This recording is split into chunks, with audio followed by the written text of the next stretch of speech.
Waumini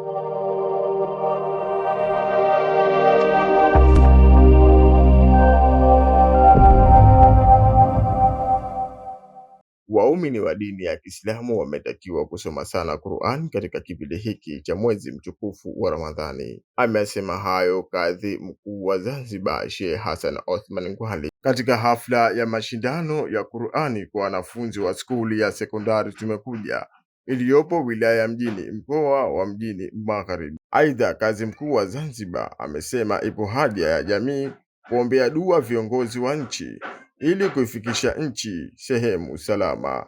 Kama hapa anapoanza kuongea. Yengine watu tunakatishana tamaa, hasa watoto wadogo. Mimi nakumbuka wakati nasoma, kuna jirani yangu mmoja aliniambia, Sheikh, wewe saa zote vitabu tutapata wazimu. Sasa si kweli, mtu hapati wazimu wala ugonjwa kwa kusoma Qur'ani. Tushaambiwa wanunazzilu minal Qur'ani ma huwa shifaa'un wa rahmatun lilmu'minin. Halafu mtu apate wazimu? Hapana, itakuwa ni mambo mengine yanompelekea mtu kupata wazimu, sio kushiriki katika kusoma Qur'ani na kusoma mambo mengine. Kwa hivyo wazazi, tushirikiane na tuwahamasishe vijana wetu kushikamana na Qur'ani zaidi na zaidi. Pamesemwa hapa kwamba mtu amehifadhi Qur'ani, hakuna formula yoyote ya chemistry au biology au physics itakayomshinda, kwa sababu formula zote zimo ndani ya Qur'ani. Vipi umezifahamu? Akili yako wewe mwenyewe tu, lakini hakuna kitachokushinda ukiwa unajua Qur'ani. Kwa hivyo vijana wetu hawa tuwazidishie morali ya kuweza kusoma Qur'ani na kuifahamu, ili wawe wazuri pia na huku katika masomo ya shule. Sisi Waislamu masomo yote tunatakiwa tuyasome. Mtume sana wanasema alhikmatu dallatul mu'min ainama wajadaha akhadhaha. Elimu ni kitu mwenyewe ni muumini, popote anapokipata ni haki yeye akichukue akitumie. Masomo yote kwetu sisi ni haki yetu tuyasome, na kwa mwalimu yoyote anolijua somo lile ndio mwalimu wetu tunomtaka atusaidie tuweze kufahamu. Tusichague mwalimu, tusichague somo, isipokuwa katika maeneo tumeweka taratibu maalumu, twende na taratibu ambazo tumeziweka. Hili ni jambo la lazima katika maisha yetu Waislamu, kuwaombea viongozi wa nchi, kwa sababu wanapotengenea viongozi wa juu, basi na chini tutakuwa vizuri. Ikiwa wao wakorofi, na sisi tutapata mkongoto hali ya juu kabisa, tutakuwa hatuwezi kuishi na amani. Kiukweli mwaka huu mashindano yetu yamefana kwa kiasi kikubwa, lakini la pili, mwakani Mungu akitujalia uhai na uzima, mashindano haya tunataka yawe makubwa zaidi, kwa sababu tutazihitaji skuli nyingine ili tuweze kushirikiana nazo. Malengo kama skuli kufanya mashindano makubwa kwa wanafunzi wa skuli zote za Zanzibar.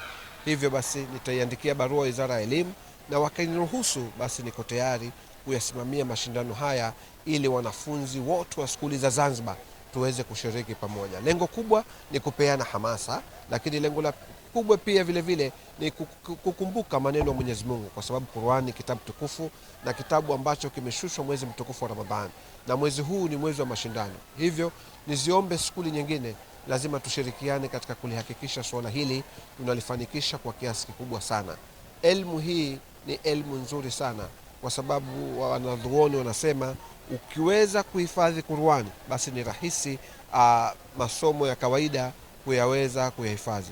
Kwa hiyo niwaombe wanafunzi wote wa Zanzibar wawe tayari kushiriki katika mashindano hayo ambayo mwakani yatafanyika. Na kila pili pia, walimu wa vyuoni, naomba tushirikiane katika kuhakikisha watoto wetu hawa tunawafundisha kitabu kitukufu vizuri na waweze kuingia katika mashindano.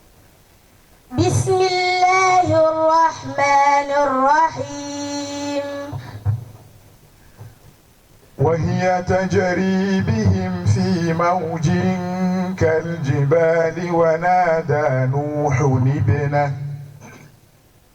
ونادى نوح ابنه وكان في معزل يا بني اركب معنا ولا تكن مع الكافرين. قال سآوي إلى جبل يعصمني يعصمني من الماء قال لا عاصم اليوم من أمر الله إلا من رحم وحال بينهما الموج فكان من المغرقين.